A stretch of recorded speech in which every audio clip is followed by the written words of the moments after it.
नमस्कार मित्रांनो. शुभविवाह मालिकेच्या आजच्या भागामध्ये आता भूमी घरी आलेली असताना भूमी विचारते की बाबा, मी खूप ताणते का हो? माझं काही चुकतंय का बाबा? प्लीज मला सांगा ना. असं ती विचारते. त्याच वेळेला आता माधवराव म्हणतात की भूमी बाळा, खरं तर नाती जिथे लिहिली जातात तिथे नात्यामध्ये अल्पविराम स्वल्पविराम हे येतच असतात आणि म्हणूनच नातं कधी पूर्णपणे व्यवस्थित टिकत नसतं. आता आपण तसंच म्हणूया की आता सध्या आणि तुझ्या आणि आकाशच्या नात्यामध्ये एखादा अल्पविराम किंवा स्वल्पविराम आला आहे असं समजू आणि म्हणूनच तुमचं नातं सध्या थांबलं आहे. परंतु तुझं हे सगळं नातं आहे ते तुझे प्रयत्न आहेत ते तुमचं नातं पूर्णविरामाच्या दिशेने नेण्याच्या वृत्तीने आहे. म्हणूनच मी एकच तुला सांगू इच्छितो की तुमचं दोघांचं जे नातं आहे ते अगदी व्यवस्थित होणार आहे. काहीच काळजी करू नको. सगळं नीट होणार. एके दिवशी सगळं काही व्यवस्थित होईल. भूमी म्हणते की बाबा, परंतु तुम्ही मला माझ्या प्रश्नाचं उत्तरच दिलत नाही आहे. मी चुकत नाही आहे ना बाबा? माझं कुठे अडत नाही आहे ना? तेव्हा मग आता बाबा म्हणतात की हे बघ भूमी बाळा, मला कोणी काही म्हणो, मला एक नक्की कळतं की माझी भूमी कधीही कुठलाही चुकीचा निर्णय घेणार नाही. ती कधीही चुकणार नाही हे मला चांगलंच माहीत आहे. आणि आता तू जे काही करतेस ना, ते अगदी योग्य करत आहेस. कारण जे काही त्या बाईचं कारस्थान आहे ते तू उघडकीस आणण्यासाठी हे सगळे प्रयत्न करतेस. स्वतःच्या जीवाची पराकाष्ठा करतेस. परंतु एक गोष्ट लक्षात ठेव, ती रागिनी पटवर्धन आहे ना, तिला वाटत असेल की ती खूप क्रूर आहे, ती काही करू शकते, कुणालाही जिंकू देऊ शकत नाही. परंतु तिचं हे जे काही वागणं आहे, ही क्रूरता आहे ना, ती पाण्यातलं शेवाळ असतं ना त्याच्यासारखी आहे. त्या शेवाळाला ना काही मूळ नसतं, तळगाळ नसतो. तो फक्त येत असतो आणि लोकांना घसरवून पाडत असतो. परंतु तुझं जे प्रेम आहे आकाशचं आणि तुझं हे भक्कम आहे आणि त्याची मुळं देखील भक्कम आहेत. आणि लक्षात ठेव, ही भक्कम मुळं कधीही कुठलेही शेवाळ उपटून टाकू शकत नाहीत. म्हणूनच आता एक गोष्ट नेहमी लक्षात ठेव, त्या रागिनी पटवर्धनला जे काही करायचं आहे ना ते करू दे. तिला किती चक्कीपंजे करायचे, क्रूरता करायची ती करू दे. परंतु तुझं आणि माझं बापलेकीचं नातं ह्या सगळ्याला पुरून उरेल. आपण दोघेजण मिळून तिच्या विरोधामध्ये पुरावे घेऊया आणि मग मी तुझ्या नेहमी बाजूचे आहे. फक्त तुला या काळात स्वतःची काळजी घ्यायची आहे भूमी बाळा. स्वतःच्या तब्येतीला जपायचे. असं म्हणून आता भूमीला बाबा दिलासा देतात. त्यानंतर आता पौर्णिमा ही आईला कॉल करून सांगते की भूमी आली. तेव्हा मग ती म्हणते की काय बोलतेस? ही भूमी पुन्हा आली आहे का इकडे? कशासाठी आली आहे ही? हिला ना येऊच दे. मी इथून ना हकलवूनच लावते बघ. तेव्हा पुन्नू म्हणते की अगं नको नको आई, असं करू नकोस. आता आपल्याला तसे करायचे नाही. ती भूमीनं तिकडे आली आहे ना, ती येऊ देत. तिथे आली आहे पण काही शांत डोक्याने गेली नाही. इथे आकाश भाऊजींच्या डोक्यामध्ये ठिणगी टाकून गेली. कसल्या तरी ट्रकचा नंबर दिला आहे सत्य शोधण्यासाठी आईंचं. पण शांतपणे काहीच गेली नाही आहे ती. ट्रकचा नंबर दिला आणि त्यांच्या डोक्यांमध्ये ठिणगी पेटवून गेली. कोणाला शांतपणे जगूनच देणार नाही ही. तेव्हा मग आता ती म्हणते की ही ना, बघते मी तिला, थांब. तेव्हा मग आता ती म्हणते की आई हे बघ, एक काम करायचं आहे तुला. तुला तिथेच तिला ठेवून घ्यायचं आहे. इथे महाजनांच्या घरी पाठवायचे नाही. परंतु तिथे असताना तिचं जीणं तू अगदी हराम करून टाकायचं आहेस. तिला लक्षात आलं पाहिजे की जगणं किती कठीण असतं. इथे राहू दे तिला आणि तिला सहज उठता बसता प्रत्येक वेळेला कमी जाणवली पाहिजे पैशांची. तिचं जीणं कठीण झालं पाहिजे. तिला त्रास द्यायचा आहे. तिला असं वाटलं पाहिजे की हे जीवनच नको, इतका तिला त्रास दिला पाहिजेस तू. तेव्हा मग आता इथे लगेच आई म्हणते की अगं तू म्हणतेस पुन्नू, तिला इथे मी थांबवून घेऊ. परंतु अगं ती गरोदर आहे. त्या गरोदर बाईचं खाणं पिणं किती असतं माहिती आहे ना तुला? अगं तिला भूक देखील खूप लागेल. मग सारखं सारखंचं खाणं पिणं मला परवडणार आहे का गं? आम्हीच तुझे आई बाबा कसे बसे राहतो. मग तिचं कसं करणार आहे मी? त्यावेळेला मग पौर्णिमा म्हणते की आई, त्याची तू काळजी करू नकोस. आईने मला सांगितले, आई त्याचा योग्य तो मोबदला तुला नक्की देणार आहेत. हे ऐकल्यावर आता लगेच नीलू खुश होते आणि म्हणते की बस मग तर, काळजी करू नको. आता बघ मी पुढे काय काय करते ते. बघ आता मी त्या भूमीची कशी वाट लावते ते. तिला इथली परिस्थिती समजली पाहिजे. तिला वेळच नाही मिळाला पाहिजे तुमच्याबद्दल काही पुरावे गोळा करायला. असं म्हटल्यावर इथे आता पुन्हा फोन ठेवून देते आणि निलंबरी पुढच्या प्लॅनसाठी तयार राहते. तर इथे पौर्णिमा बाजूला होते आणि बाजूलाच तिथे गादीवर मस्तपैकी दुसऱ्या गादी म्हणजेच रागिनी बसलेली असते आणि ती बसून आनंदाने हे सगळं एन्जॉय करत असते. ती म्हणते की बस आपलं काम झालं. आता भूमीचं तिकडे जगणंही अशक्य होऊन जाणार. नंतर आता इथे माधवराव बघतात की भूमीला फोन आला आहे. भूमी म्हणते की हरकत नाही, मी उद्या नक्कीच व्हिजिट करते क्लिनिकला. त्याच वेळेला माधवराव तिला विचारतात की काय गं, काय झालं, कोणाचा फोन? तेव्हा ती म्हणते की बाबा उद्या माझी सोनोग्राफी आहे. त्यानंतर आता मग पहिली सोनोग्राफी म्हणून ती खुश होते तेवढ्यात नीलू येते आणि म्हणते की काय गं भूमी, अगं खरंच तू आलीस ठीक झालं, परंतु खरंच आता मला खूप टेन्शन यायला लागले. आणि ती मुद्दामच फोनवर भांडण्याचं नाटक करूनच बाहेर येते.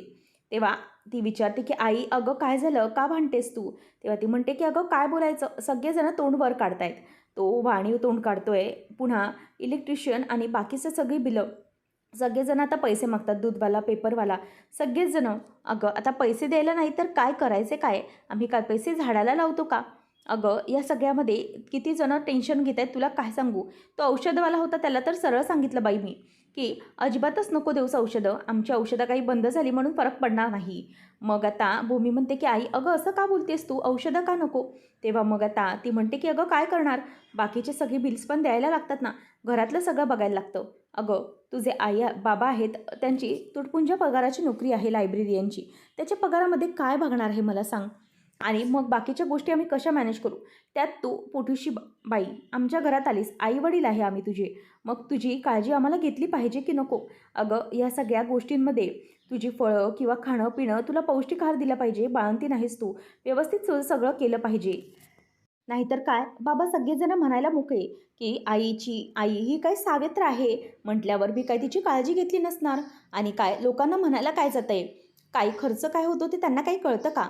आणि तसं ही लाळ गळली तर तुम्ही म्हणाल परत की मी भूमीचे चोचले पुरवले नाही म्हणून, बाळाची आवड जपली गेली नाही म्हणून. तेव्हा बाबा म्हणतात की अगं बस झालं नीलू, किती बोलशील तू, अगं कुठला विषय कुठे गाठतेस तू? तेव्हा मग आता ती म्हणते की मी बरोबरच विषयावर बोलत आहे, तुम्हाला कळतंय का मी जे काही सांगते ते, सगळं काही व्यवस्थित जपलं केलं पाहिजे. आणि तसंही आता आपल्या गोळ्या बंदच झाल्यात, मग बाकीचं थोडं तरी काहीतरी ॲडजस्ट होईल. हिची फळं बघितली पाहिजेत किंवा हिला काही पौष्टिक भाज्या वगैरे काही दिल्या पाहिजेत की नको. आणि मग तिचं व्यवस्थित संगोपन झालं पाहिजे. त्यावेळेला मग आता इथे भूमी म्हणते की आई गोळ्या बंद करू नको. तेव्हा ती म्हणतात की जाऊ दे, अगं 4-5 फार वर्ष आम्ही कमी जगलो तर काही नाही, गोळ्यांवर नाही जगणार पण अन्नावर तरी जगू. जाऊ दे, मी सांगतेच फोन करून की बाकीच्या गोष्टी नको म्हणून. त्यावेळेला मग आता भूमी म्हणते की आई 1 मिनिट थांब, तू इथे ये. असं म्हणून आता जेव्हा भूमीला इमोशनल फुल ती करते, त्याचप्रमाणे पौर्णिमाचा प्लॅन वर्क होतो. पौर्णिमाने तिला सांगितलेलंच असतं की भूमी इमोशनल फुल आहे, तिला तसाच उपयोग करून घ्यायचा. त्याच वेळेला मग आता भूमी म्हणते की आई काळजी करू नकोस तू, मी कुठेतरी नोकरी बघेन. तेव्हा ती म्हणते की नको गो बाई, तू एकतर महाजनांची सून आणि कुठे नोकरी बघशील तू? तेव्हा मग ती म्हणते की तो माझा प्रश्न आहे, उद्या सोनोग्राफी झाली की मी नोकरी बघेन कुठेतरी, तसंही मला आणि माझ्या बाळाचा भार तुमच्यावर नाही टाकायचा आहे. तेव्हा मग बाबा म्हणतात की बाळा हे काय बोलतेस काय तू, अजिबात नोकरी वगैरे करण्याची गरज नाही तुला, तू शांतपणे राहा. तेव्हा मग आता भूमी म्हणते की नाही बाबा हे सगळं नको, उगीचच तुम्हाला आणि आईला या सगळ्या गोष्टीचा त्रास मला नाही द्यायचा आहे. म्हणूनच एक गोष्ट मी नक्की ठरवते की मी आत्ता नोकरी करणार आहे. बस झालं काही झालं तरीही मी आता कोणावरही ओझं बनू शकत नाही. आणि बाबा तसंही अगोदरही मी याच गोष्टी केलेल्या आहेत, मग आता केल्या म्हणून कुठे बिघडतंय? काहीच घाबरण्याची गरज नाही आहे, मी करेन हे सगळं मॅनेज, तुम्ही घाबरू नका. तसंही उद्याच्या सोनोग्राफी इतके पैसे आहेत माझ्याकडे थोडेफार, नंतरसाठी मला बघावेच लागतील ना, औषधं गोळ्या, बाकीची सोनोग्राफी टेस्ट याच्यासाठी तर पैसे लागतातच ना बाबा. त्याच्यासाठी मला तर नोकरी केलीच पाहिजे. तुमच्यावर आणि आईवर मी हा भार कसा काय टाकू? म्हणूनच मी ही नोकरी करेन, तुम्ही काळजी करू नका. आणि स्वतःची तब्येत ही मला जपली पाहिजे, म्हणूनच मी सगळं करून जपेन, तुम्ही अजिबात घाबरू नका. असं आता इथे भूमी ही माधवरावांना सांगते आणि त्यांना दिलासा देते. त्याच वेळेला हे ऐकल्यावर आता नीलूला खूपच आनंद झालेला असतो आणि तिचं पूर्ण जे म्हणणं आहे ते खरं झालेलं असतं. कारण तिला पौर्णिमाने सांगितलेलं असतं काही करून भूमीला आता तू घराच्या बाहेर काढ, जेणेकरून तिला पुरावे शोधायला वेळ मिळणार नाही. माधवराव आता म्हणतात की भूमी बाळा असं करू नकोस, अगं बाप म्हणून मला आता अपराध्यासारखं वाटायला लागेल. त्याच वेळेला मग आता ती म्हणते की नाही बाबा असं काही वाटून घेण्याची काहीच गरज नाही आहे तुम्हाला, सगळं काही व्यवस्थित होईल, तुम्ही अजिबात काळजी करू नका. असं म्हणून ती आता बाबांना तिथून तसं बोलून निघून जाते. आणि त्याच वेळेला इथे आता हा नीलूचा हेतू सफल झालेला असतो आणि ती खूप खुश असते. परंतु इथे बाबांच्या लक्षात आलेलं असतं की हे जे काही हिने केलं ते सगळं मुद्दाम केलं आहे आणि भूमीला अशा प्रकारे त्रास देण्यासाठी ही सगळं करते. तेव्हा आता नीलू म्हणते की भूमी बघ आता कसले पुरावे शोधतेस ना तेच मी बघते. आता कसं या जॉबच्या आणि सगळ्या या घरातल्या झंझटीमध्ये आणि कटकटींमध्ये तुला मी अशी अडकवून टाकते की तुला काहीच शोधता येणार नाही आणि कुठलेच पुरावे तू सापडू शकणार नाही. नंतर मग इथे आता आकाश हा रूममध्ये येऊन बसलेला असतो. त्याच वेळेला आता त्याला असं जाणवतं की भूमी आली आहे. म्हणून तो आजूबाजूला बघत असतो. भूमी एके ठिकाणी त्याला चादर नीट करताना दिसते, तर दुसऱ्या ठिकाणी ती त्याच्यासाठी दुधाचा ग्लास आणते आणि म्हणते की आकाश चल हे पिऊन घे दूध. आता तुला किती वेळा लहान मुलासारखं मागं लागावं लागणार आहे का, चल लवकर, असं म्हणून पुन्हा ती गायब होते. नंतर भूमी कपडे घेऊन येते आणि कपाटात लावत असते आणि म्हणते की आकाश तुला माहिती आहे, आणि त्याच्याबरोबर नेहमीसारख्या गप्पा मारताना दिसते. आणि इथे आकाश हा अस्वस्थ होतो. त्याला सारखी सारखी भूमीची आठवण येत असते आणि भूमी आजूबाजूला आली असं त्याला जाणवत असतं. आणि त्यानंतर मग आता इथे आकाश हा उठून बसतो आणि तेवढ्यात त्याला फोन येतो. आणि गायकवाड सरांचा फोन आल्यानंतर तो म्हणतो की बोला सर, काय झालं आहे. तेव्हा ते म्हणतात की हे बघा मिस्टर आकाश, माझा दुर्दैवाने जो संशय होता तो खरा ठरला, आणि जो काही ट्रकचा नंबर होता तो खोटा होता. त्या ड्रायव्हरने खोटा नंबर टाकला होता. आता आपण एक काम करूया, CCTV फुटेज काही मिळाल्यानंतर मी तुम्हाला अपडेट करेन. नंतर आकाश वैतागतो आणि म्हणतो की एक छोटी आशा होती. ट्रक नंबरवरून ती पण आता लयास गेली. भूमी, काय करू मी, तुझ्यापर्यंत ते सत्य कसं पोहोचू मला कळत नाही. तू आईवर माझ्या संशय घेऊन खूप मोठी चूक करत आहेस का गं भूमी, असं म्हणून तो वैतागत असतो. नंतर आता दुसऱ्या दिवशी भूमी गायनकोलॉजिस्टकडे आलेली असते आणि तिची सोनोग्राफी असते. ती म्हणते की मी भूमी महाजन आहे, माझी आजची अपॉइंटमेंट आहे ना. तेव्हा ती म्हणते की हो हो, तुम्हाला बोलावलं होतं आज, तुम्ही बसा ना. ती म्हणते की जाऊ का आतमध्ये, डॉक्टर आहेत का. तेव्हा रिसेप्शनिस्ट म्हणते की मॅम तुमचा नंबर आहे ठीक आहे, परंतु तुमच्या अगोदर एक पेशंट आणखी आतमध्ये आहे, तुम्हाला थोडं वेट करावं लागेल, प्लीज थांबा, असं म्हणून आता भूमीला ती थांबायला सांगते. आणि भूमी म्हणते की ठीक आहे, मी इथेच बसली आहे. आणि मग भूमी ही आतमध्ये निघून जाते आणि बसल्यानंतर ती बेचैन झालेली असते. तिला बाळाला बघायचं असतं म्हणून तिला खूप आतुरता लागलेली असते. तर इकडे सारखे सारखे काही काही पेशंट्स येत जात असतात, त्याच्याकडे भूमीचं लक्ष जातं. तर तेवढ्यातच दरवाजातून आकाश हा आतमध्ये येतो. आकाश आता असा लंगडत लंगडत आत येतो. ते भूमी पाहते आणि ते पाहिल्यानंतर आता भूमी म्हणते की आकाश तू इथे आणि असं लंगडत का चालतोयस तू. तेव्हा तो म्हणतो की अगं ॲक्च्युली भूमी, घरून येत होतो ना मी, तेव्हा माझा जरा पाय मुरगळला, जिन्यांवरून पडलो मी 4 जिने खाली आणि माझा पाय मुरगळल्यासारखा झाला आहे. तेव्हा भूमी म्हणते की आकाश, अरे काय चाललं आहे काय तुझं, हे तुझं लक्ष कुठे असतं आकाश, अरे असं वागलास तर कसं चालेल. जर तुझ्या पहिले पायाला लागलेलं दुखणं वर आलं तर काय करणार आहोत आपण, मग तिथे तुझी काळजी घेण्यासाठी पण कोण नाही आहे, तिथे मी नाही आहे, तर मग कसं करणार आहेस तू सगळं, तुला कळतं आहे का, तू असं का करतोयस आकाश. अरे स्वतःची जबाबदारी घे तू, आता तू किती असं करणार आहेस आणि लहान मुलासारखं वागणार आहेस, जरा तरी काळजी घे. तेव्हा मग आता भूमीकडे आकाश बघतच राहतो. नंतर मग रिसेप्शनिस्ट म्हणते की मिसेस भूमी आकाश महाजन, चला तुमचा नंबर आलेला आहे. तेव्हा मग आता भूमी म्हणते की ठीक आहे. आणि मग आकाशला ती म्हणते की आकाश पण तू इथे. तेव्हा तो म्हणतो की अगं ॲक्च्युली ना मी डॉक्टरला दाखवण्यासाठीच आलो होतो, परंतु मला असं वाटतंय मी चुकून या क्लिनिकमध्ये आलो. तेव्हा भूमी म्हणते की हो तू चुकून आलास, कारण हे गायनेकोलॉजिस्टचं क्लिनिक आहे. तेव्हा मग आता तो म्हणतो की चुकून बाजूच्या हॉस्पिटलमध्ये जायचं होतं, मी इथं आलो असेन. तेव्हा मग आता आकाश म्हणतो की ठीक आहे भूमी, आता तू तुझी सोनोग्राफी करून घेतेस ना. त्याच वेळेला मग आता इथे भूमी म्हणते की मी येऊ का तुझ्यासोबत, तुला काही जमलं नाही तर. तेव्हा भूमीला आकाश म्हणतो की नको, तसंही मला कोणीतरी सांगितलं होतं की अपेक्षा केली की अपेक्षाभंगाचं दुःख वाटायला येतं, म्हणूनच मग नको. भूमीला तो म्हणतो की ठीक आहे तू जा. भूमी जात असताना आकाश म्हणतो की भूमी, मी पण येऊ का तुझ्यासोबत बाळाला बघायला. तेव्हा मग आता भूमीच्या लक्षातच आलेलं असतं की आकाशने मुद्दामच या गायनोकोलॉजिस्ट सेंटरमध्ये आलेला असतो भूमीसोबत आतमध्ये जाण्यासाठी, म्हणून ती गालातच हसते. नंतर आता आकाश म्हणतो की बाळाचा बाबा म्हणून तर मी आतमध्ये येऊ शकतो ना. तेव्हा मग दोघं आतमध्ये जातात. तर इथे रागिणीची जोरजोरात मीटिंगची तयारी सुरू असते. तेव्हा मग आता पौर्णिमा तिच्या मागे मागे करत असते. रागिणी म्हणते काय बोल, कशासाठी तू मागे मागे करते. ती म्हणते की आई तुम्हाला तेच सांगते, आकाश भाऊजी ऑफिसमध्ये नाही हॉस्पिटलला गेलेत. तेव्हा मग ती म्हणते की काय झालं. तेव्हा ती सांगते की आकाश भाऊजी हे जिन्यावरून खाली पडले, आणि आकाश जेव्हा जिन्यावरून खाली पडतो त्याच वेळेला आता इथे मानसी त्यांना बसवते आणि म्हणते की भाऊजी कुठे लक्ष होतं तुमचं. तेव्हा तो म्हणतो की अगं मानसी, मी इथे जिन्यांवरून चालत असताना माझा तोल गेला, लक्ष मोबाईलमध्ये होतं म्हणून पाय घसरला. रागिणी म्हणते की हे अचानक काय झालं याला, याचं लक्षण असं अचानक तोल कसा काय गेला. ऑफिसमध्ये जाता जाता हा हॉस्पिटलमध्येच जायला गेला. तेव्हा मग आता ती सांगते की नाही, त्यांनी सांगितलं होतं की मी आता अगोदर ऑफिसमध्ये जायच्या आधी हॉस्पिटलमध्ये जाईन आणि नंतरच मग जाईन ऑफिसला. तेव्हा मग आता हे ऐकल्यानंतर रागिणीला टेन्शन येऊ लागतं. ती म्हणते की आज तारीख काय आहे गं. तेव्हा ती म्हणते की 8. मग रागिणी ते घाबरते.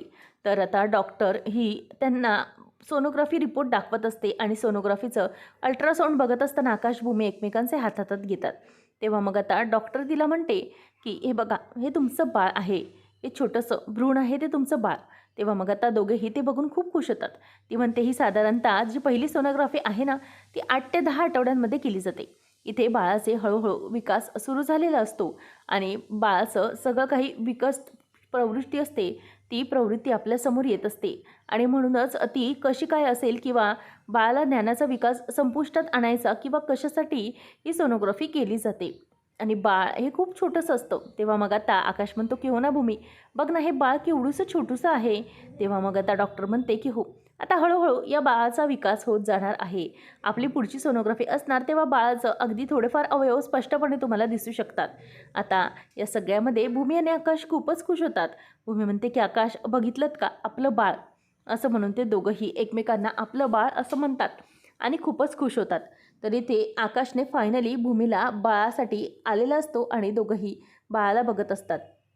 आणि मग डॉक्टर म्हणते की हे सगळं खूप छान असतं, खूप छान फिलिंग असतं.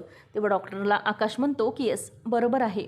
आणि मग भूमीला आकाश म्हणतो की मॅडम, भूमी तुला कळतंय का, आपल्याला कळत असेल त्या बाळाला ना की त्याच्याबरोबर त्याचा बाबा आहे आणि त्याचा बाबा त्याला बघतोय, हे त्याला कळतंय ना. तेव्हा मग भूमी हो असं म्हणते आणि तिच्या डोळ्यात पाणी येतं. पुढच्या भागामध्ये आकाश भूमीला गुलाब देतो आणि भूमी म्हणते की हे कशासाठी आहे. तेव्हा आकाश म्हणतो की भूमी, अगं उद्या जाऊन बाळ मला असं बोलायला नको ना की आईने पहिली चाऊल दिली आणि बाबाने त्याला काही ॲप्रिशिएटच केलं नाही, बाबाने आईचं काही कौतुकच केलं नाही की इतका आनंद दिला म्हणूनच त्याच्या अगोदरच मी तुला ॲप्रिशिएट करतोय आणि तुला हे छान सुंदर गुलाबाचं फूल देतोय, असं म्हणून आता भूमी खुश होते. नंतर आता इथे माधवराव म्हणतात की आई योगेश्वरी पावली, बाळा भूमी अजिबात काळजी करू नको, सगळं काही व्यवस्थित होईल, तू अजिबात घाबरू नको, सगळं नीट होईल. तेवढ्यातच आता तो जिग्नेश येतो आणि मग आता आतमध्ये येऊ का असं विचारल्यावर माधवराव म्हणतात की अरे जिग्नेश भाई या, तुम्ही अचानक कसे काय. आता भूमी त्यांना पाणी देण्यासाठी जाते.